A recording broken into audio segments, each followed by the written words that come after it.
నమస్కారం. సుమన్ టీవీకి స్వాగతం.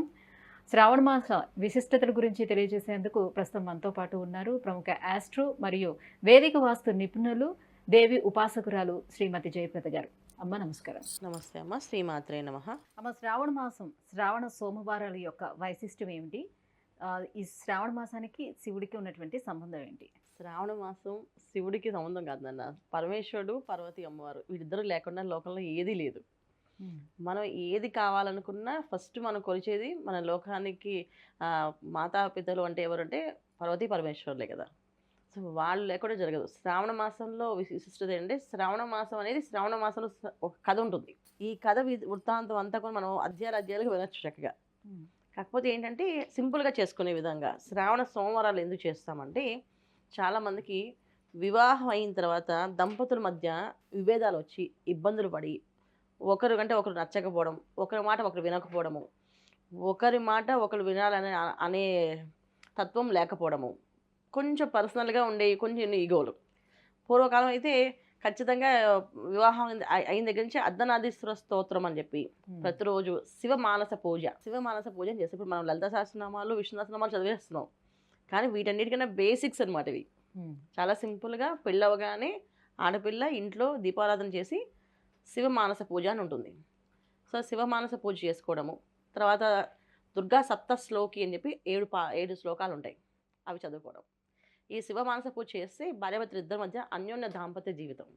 ఒకరంటే ఒకరి అభిప్రాయం అంటే ఇష్టపడడం, ఒకరిని ఒకరు ఇష్టపడడం, ఏ విషయం చెప్పినా వీళ్ళు అంగీకరించడం, వాళ్ళేం చెప్పినా వీళ్ళు అంగీకరించడం, అలాంటి గొడవలు అసలు రాకుండా ప్రశాంతమైన జీవితాన్ని గడిపే అవకాశం ఉంటుంది ఈ శివ మనసు పూజ చేస్తే. ప్రతినిత్యం చేయాలి. దేవి సప్త శ్లోకంలో ఉండే కాకుండా సప్తశ్లోకి పారాయణ 7 శ్లోకాలు ఉన్నవి చదివితే ఏంటంటే పిల్లలకి దృష్టి దోషాలు అంటే దిష్టి వల్ల జరిగే దోషాలు ఇవన్నీ కూడా తొలగడానికి ఈ దేవి సప్త శ్లోక పారాయణ చేసేవాళ్ళు. అంటే శివుడిని అమ్మవారిని ఇద్దరిని కొలిచేవారు ప్రతి ఇంట్లో ఇల్లాలు. ఇది మనం బేసిక్గా చేసుకోవాల్సిన పూజలు. వీటిని దాటేసి మనం మామూలుగా లలిత శాస్త్రం చదివేసుకుంటాం రోజు పొద్దున్నలాగా. చాలామంది విష్ణుశాస్త్రం చదివేస్తారు, అది చాలా మంచిదే. కాకపోతే ఏంటంటే చిన్న చిన్న విషయాలు, చిన్న చిన్న పూజా పునస్కారం చేసుకోవడం వల్ల ఆకర్షణ శక్తి పెరుగుతుంది. శ్రావణ మాసంలో శ్రావణ సోమవారాలు ఎందుకు చేస్తామంటే భార్యాభర్తల మధ్యన ఇద్దరి మధ్యన ఆకర్షణ పెరగడానికి. ఈ శ్రావణ సోమవారం ఉపవాసం ఉండి లేదా ఉపవాసం ఉండలేని వాళ్ళు పలహారం చేసి, మామూలుగా ఏంటంటే ఉపవాసం ఉండాలి, ఉపవాసం లేని వాళ్ళు పలహారం చేసేసి సాయంకాలం వరకు ఉండి సాయంకాలం మళ్ళీ శివుడికి కాస్త పూజ చేసి శివమానస పూజ పూజ చేసేసుకొని కాస్త నైవేద్యం ఏదైనా పెట్టి వీళ్ళు టిఫిన్ చేసుకోవచ్చు, పలహారం చేసుకోవచ్చు, భోజనం చేసుకోవచ్చు. సో మామూలుగా ఏదైతే పలహారమే. సోమవారం అంతా పొద్దున్న నుంచి సాయంత్రం దాకా ఉపవాసం ఉండి సాయంకాలం శుక్రం చూసి మనం కార్తీక మాసంలో ఎలా అయితే నక్త భోజనం చేస్తామో అలాగే శ్రావణ మాసంలో కూడా శ్రావణ సోమవారం రోజున భార్యాభర్త మధ్యన అన్యోన్య దాంపత్య జీవితం కోసం. ఇప్పుడు చాలా చిన్న చిన్న గొడవలు వచ్చి ఇద్దరు విడిపోవడం జరుగుతున్నాయి కదన్నా, ఇవి ఏం జరగకుండా ఉండడానికి ఇలా చేస్తారు. లేదా భార్యాభర్తలు ఇద్దరు చేసుకోలేకపోతే తల్లి చేయొచ్చు ఆ అమ్మాయి కోసం. కొడుకు కోళ్ళు కలిసి ఉండాలని అత్తగారు చేసుకోవచ్చు, అలాగే మా కూతురు అల్లుడు కలిసి ఉండాలని తల్లి కూడా చేయొచ్చు ఈ పూజ శ్రావణ సోమవారం. అంటే వాళ్ళు చేయలేని బిజీగా ఉండి ఇద్దరు హడావిడిగా ఉండి ఏ దేశంలో ఉన్నారు వీళ్ళు చేయట్లేదు, వాళ్ళు కాస్త లేచి పొద్దున్నే కాస్త నమస్కారం చేసుకోండి, శివ మంత్రమో లేకపోతే శివ అష్టాక్షరి ఏదో ఒకటి చేసుకోమని చదవమని చెప్పి వీళ్ళు ఈ పూజ చేసుకోవచ్చు ఇక్కడ. సో పూజ అంటే ఏముండదు వీళ్ళకి. సాయంత్రం పొద్దున్న శివుడికి పూజ చేయాలి, మళ్ళీ సాయంత్రం పూజ చేయాలి చక్కగా. పూజ మనకి చక్కగా తెల్లని మాసంలో శ్రావణ శుక్రవారాల కన్నా శ్రావణ సోమవారాలకి ఎక్కువ ప్రాధాన్యత ఉంటుంది అని చెప్తూ ఉంటారు, నిజమేనా? ఖచ్చితంగా. ఎందుకంటే ఒక్కొక్క వారానికి ఒక్కొక్క విశేషం. శ్రావణ శుక్రవారాలేమో ఆర్థిక సంపద పెరగడానికి, ఆర్థిక అభివృద్ధి పెరగడానికి, దినదిన అభివృద్ధి కోసం. ఇప్పుడు మనం ఇల్లు కట్టుకోవాలి, దానికి ధనం కావాలి, కావాల్సినంత ధనం కావాలి, లక్ష్మీ అమ్మవారిని ఆరాధించమని చెప్తాం. ఇది శ్రావణ సోమవారం అంటే భార్యాభర్తల మధ్య అన్యోన్య దాంపత్య జీవితం అన్యోన్యంగా ఉంటే వాళ్ళకి సత్సంతానం కలుగుతుంది. ఇప్పుడు ఇద్దరు సంతోషంగా ఉన్నారనుకోండి, వాళ్ళకి మంచి పిల్లలు పుడతారు. ఇద్దరు ఎడమొహం ఉండి ఏంటి చేస్తే వాళ్ళకి దుష్ట సంతానం కలుగుతుందని చెప్తుంటారు. ఎందుకు భార్యాభర్తలు ఇద్దరు అన్యోన్యంగా ఉండాలని చెప్తుంటారంటే దుష్ట సంతానం కలగకుండా ఉండాలని, మంచి సంతానం కలగాలని ఈ దాంపత్య పూజ అని చెప్పేసి, దాంపత్య వ్రతం అని చెప్పేసి ఇవన్నీ శ్రావణ మాసంలో ఈ శ్రావణ సోమవారాలు చేస్తారు. చాలామంది దంపతి తాంబూలాలని శ్రావణ మాసంలో ఇస్తారు. దంపతి ఇద్దరిని కూర్చోబెట్టి తాంబూలం ఇస్తారు. వాళ్ళకి కూర్చోబెట్టి భోజనము, తర్వాత కాళ్ళు కడిగి ఆ నీళ్ళు కాస్త నెత్తిమీద చల్లుకొని పెద్దవాళ్ళని, పండు ముత్తైదులు పండు బ్రాహ్మణులు ఉంటారు కదా, అలా వాళ్ళు చూసుకొని చేస్తారన్నమాట. వీళ్ళు ఒక్క రకం కాదు నాన్న చేయాలనుకుంటే శ్రావణ మాసం చేయాలంటే చాలా విశేషాలు ఉంటాయి. కాకపోతే ఏంటంటే సింపుల్గా నేను చెప్పేది ఏంటంటే బేసిక్స్గా సింపుల్గా అందరూ చేసేటట్టుగా ఇప్పుడు మనం వ్రతము, నియమము, కథ అవన్నీ చెప్పుకొని వెళ్తాం అనుకోండి, అమ్మ ఎవరు చేస్తారండి అంటారు. అసలు మనసు సంకల్పం దేవుడి దగ్గర పెట్టట్లే కదా అసలు ఎవరు. కుదరట్లేదు, టైం లేదు అంటున్నారు. ఈ టైం లేదనేది పక్కన పడేసి ఎంత టైం ఉంటే ఆ టైంలో మీరు దీపారాధన చేయండి. దీపం వెలిగించి కాస్త శివుడికి, పరమేశ్వరుడికి, అమ్మవారికి దండం పెట్టుకోండి. పార్వతీ పరమేశ్వరుడికి దండం పెట్టుకోండి. ఇది చేయాలి మెయిన్. దీనికోసమని ఈ శ్రావణ సోమవారాలు ఎక్కువ ఎందుకు చేస్తే స్పెషల్గా అంటే మెయిన్ దాంపత్య జీవితమే. దాంపత్య జీవితం, అన్యోన్య దాంపత్య జీవితం కోసమని, భార్యాభర్త మధ్య ఏదైనా ఇబ్బందులు ఉంటే, గొడవలు ఉంటే, ఈ గొడవలు సమస్యలిపోతాయని ఈ వ్రతం చేస్తే అని మనకి కథలు, పురాణాల్లో ఉన్నాయి. సో అందుకని శ్రావణ సోమవారాలు విశేషంగా చేస్తాం. ఏం చేస్తారు అంటే ఆ రోజు తెల్లని పుష్పాలు, మామిడి దళాలతో పూజ చేస్తాం. నైవేద్యము పరవాణం, బెల్లంతో చేసిన పరవాణాన్ని నైవేద్యం పెట్టాలి స్వామివారికి. సో ఇది నైవేద్యం పెట్టి ఉపవాసం సాయంత్రంకి భోజనం చేయడం లేదా పలహారం చేయడం చేసుకోవచ్చు.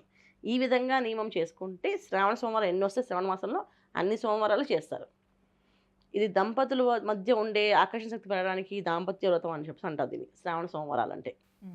ఇది మెయిన్ స్పెషల్. కాకపోతే ఇదేంటంటే పూర్వం బాగా చేసేవాళ్ళు, ఇప్పుడు రాను రాను వరలక్ష్మి వ్రతం తప్ప, శ్రావణ మాసం అంటే ఒక వరలక్ష్మి వ్రతం అంతే, అదొకటే గుర్తుంటుంది. చాలామందికి కొత్తగా పెళ్ళిన వాళ్ళకి మంగళగౌరి వ్రతం. కానీ శ్రావణ మాసంలో వచ్చే ప్రతిరోజు ప్రతి వారము విశేషమైన సంగతి తెలియదు చాలామందికి. ఇది చాలా పురాణంలో వెళ్ళిపోయి వెనకబడిపోయేవట. మన కాలాంతరంలో బిజీ లైఫ్లో ఇవన్నీ వెనకబడ్డాయి. కానీ దాన్ని కొంచెం చేయడం వల్ల ఏమవుతుందంటే ఇవాళ చాలామంది జాతకంలో దోషాలు ఉన్నాయేమో చూడండి. ఇద్దరు కొట్టుకుంటున్నారు, మా ఇద్దరు కూతురు అల్లుడు ఇద్దరు సమస్యలు ఉన్నాయి, కొడుకు కోళ్ళు సమస్యలు ఉన్నాయి అని చెప్పి వీళ్ళు జాతకాలు పట్టుకొని తిరుగుతున్నారు. ఇవన్నీ కాకుండా అది ఆ స్వామివారికి ఆ విషయం వదిలేసి ఈ 4 వారాలు నిష్టగా పూజ చేస్తే వాళ్ళిద్దరికి మధ్యలో గొడవలు తగ్గిపోతాయి, ఖచ్చితంగా తగ్గిపోతాయి. ఇద్దరికి ఆకర్షణ శక్తి పెరుగుతుంది, ఆలోచన విధానం మారుతుంది, ఇద్దరు ఒకరికొకరికి అండర్స్టాండింగ్ బాగుంటుంది. చాలా చక్కగా ఎంత బ్రహ్మాండంగా కనిపిస్తుంది అంటే వాళ్ళు శ్రద్ధతో చేస్తే, భక్తి శ్రద్ధ ఇంపార్టెంట్ ఎప్పుడైనా సరే. ఈ రెండు కలిపి చేస్తే కనుక ఖచ్చితంగా జాతకం చూసే పని లేదు, వాళ్ళిద్దరు కలుస్తారు. ఒకవేళ అబ్బాయికి అమ్మాయి గొడవ వచ్చి ఈ అమ్మాయి చేసుకున్న ఈ వ్రతాన్ని ఆ అబ్బాయి ఈ 4 వారాలు లేపు కానీ ఈ అమ్మాయి చేసే పూజ ఫలం వల్ల ఫోన్ చేస్తాడు. అలాగే చాలా పవర్ఫుల్. అబ్బాయిలు చేసుకున్న అమ్మాయి ఫోన్ చేస్తుంది. ఇది దంపతుల వ్రతం అంటే అమ్మాయిలే చేయాలని లేదు, అబ్బాయిలే చేయడం లేదు, ఇద్దరు చేసుకోవచ్చు. పెళ్ళైన అబ్బాయి కూడా వైఫ్తో చాలా ప్రాబ్లమ్స్ ఉన్నాయి, కానీ వైఫ్ కావాలి, ఇష్టం నాకు భార్య అంటే అని చేసుకోవచ్చు. పొద్దున్నే శివమానస పూజ స్వామివారికి పూజ చేసుకోవడం, లేదు రాలేదు శివమానస పూజ చదువుకోవడం రాలేదంటే శివాష్టోత్రం చేయండి. శివాష్టోత్రం, తెల్లని పుష్పాలు, మల్లెపూలు కానీ జాజి పూలు కానీ, సువాసన సంబంధించిన పువ్వులు. సో ఎప్పుడైనా సరే సుగంధ ద్రవ్యాలు, సువాసన కలిగే పుష్పాలతో అర్చించడం వల్ల ఏమంటే మనకి ఆకర్షణ శక్తి పెరుగుతుంది, ఒక శుక్రుడు ఒక అనుగ్రహం కలుగుతుంది. ఎప్పుడైతే శుక్రుడు ఒక అనుగ్రహం కలుగుతుందో ఆకర్షణ శక్తి పెరిగి ఇద్దరికి ఒక అండర్స్టాండింగ్ వస్తుంది, ఒక ప్రేమ ఏర్పడుతుంది వాళ్ళకి. సో ఏ పనైనా ప్రేమతో మనకి గెలవచ్చు. ఇప్పుడు ఏ పని చేయాలంటే ప్రేమతో సాధించవచ్చు, కానీ ద్వేషంతో సాధించలేం కదా. ఆ విషయం కోసమని సుగంధ ద్రవ్యాలు, సుగంధ పుష్పాలు అంటే మంచి సువాసన కలిగే పుష్పాలతో పూజ చేయమని చెప్పేది. సో మారేడు దళాలతో ఈ విశేషంగా చేయాలి అర్చన. పొద్దున్న శివాష్టోత్రం, సాయం శివాష్టోత్రం. శివమానస పూజ రాదనుకున్న వాళ్ళు వచ్చిన వాళ్ళు అది చదవండి, రాని వాళ్ళు ఇవి చదువుకోండి. ఈ విధంగా చేయాలి శ్రావణ సోమవారాలన్నీ కూడా. అమ్మ, శ్రావణ సోమవారాలు ఎవరు ఎందుకు చేయాలి, ఎలా చేసుకోవాలి, ఈ విషయాన్ని తెలియజేసినందుకు ధన్యవాదాలు. నమస్తే అమ్మ. శ్రీమాత్రే నమః.